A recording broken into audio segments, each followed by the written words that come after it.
एक हरे भरे वन में नदी किनारे हाथियों का एक समूह रहता था, जिसका मुखिया चतुर्दंत नामक हाथी था। वर्षों से वह समूह उस वन में सुखमय जीवन व्यतीत कर रहा था। किंतु एक समय वन अकाल की चपेट में आ गया। नदी का जल सूख गया, वन की हरियाली चली गई और हाथी भूख प्यास से मरने लगे। इस विपत्ति से निकलने की प्रार्थना लिए सभी हाथी अपने मुखिया चतुर्दंत के पास गए और बोले, गजराज, इस अकाल की स्थिति में यदि हम और अधिक इस वन में रहे तो काल का ग्रास बन जाएंगे। यहाँ भूखे प्यासे रहना दुष्कर है। कृपा कर किसी अन्य स्थान की खोज करें जहाँ जल स्रोत और हरियाली हो। चतुर्दंत विचार मग्न हो गया। कुछ देर विचार करने के बाद वह बोला, यहाँ से कुछ दूरी पर एक तालाब है जो पूरे वर्ष जल से परिपूर्ण रहता है। हमें वहीं चलना चाहिए। कल प्रातःकाल ही हम सब उस तालाब की ओर प्रस्थान करेंगे। अगले ही दिन सभी हाथी उस तालाब की ओर चल पड़े। 5 दिन और 5 रात की यात्रा पूर्ण कर वे वहां पहुंचे। जल से पूर्ण तालाब को देख वे बहुत प्रसन्न हुए और दिन भर वहां क्रीड़ा करते रहे। संध्या होने पर वे बाहर निकले और वन में चले गए। तालाब के किनारे खरगोशों की बस्ती थी, जिसमें उनके असंख्य बिल थे। किंतु हाथी इससे अनभिज्ञ थे, अतः वे खरगोशों के बिलों को रौंदते हुए निकल गए। खरगोशों के बिल तहस नहस हो गए, कई खरगोश घायल हुए और कई मारे गए। हाथियों के जाने के बाद सभी खरगोश एकत्रित हुए और स्वयं पर आए इस संकट के विषय में चर्चा करने लगे। एक खरगोश बोला, हाथियों का समूह प्रतिदिन जल के लिए तालाब में आया करेगा। ऐसे में हमारा यहाँ रहना प्राणघातक होगा। वे हमारे बिलों के साथ हमें भी रौंद देंगे। हम में से कोई भी नहीं बचेगा। हमारा वंश समाप्त हो जाएगा। जीवन है तो सर्वस्व है। जीवन रक्षा के लिए जो संभव हो हमें करना चाहिए।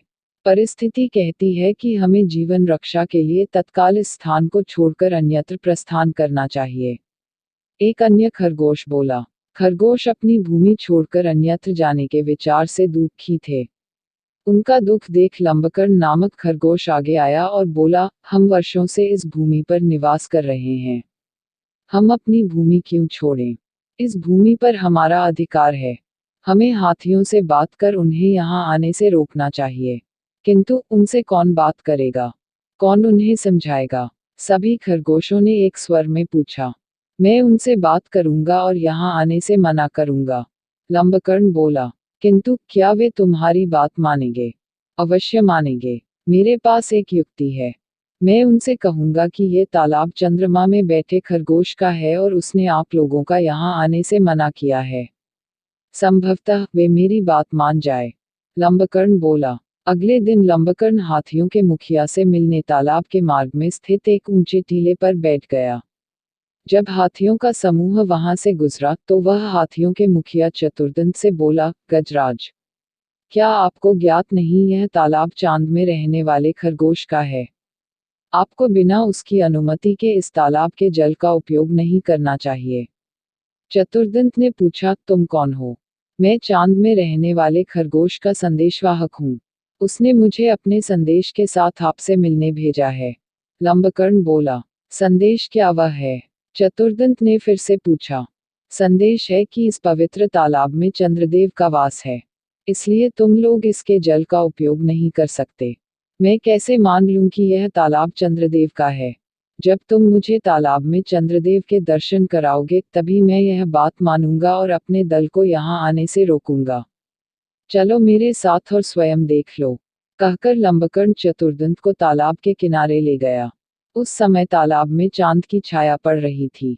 लंबकर्ण चतुर्दंत को वह छाया दिखाते हुए बोला, गजराज, देखो तालाब में चांद का वास है। अब तो मेरी बात मान लो। चांद की छाया को चंद्रदेव समझकर चतुर्दंत ने उसे प्रणाम किया और वहां से लौट गया। उसके बाद उस तालाब में हाथियों का समूह कभी नहीं आया। सीख: बुद्धिमानी से किसी भी समस्या का समाधान किया जा सकता है।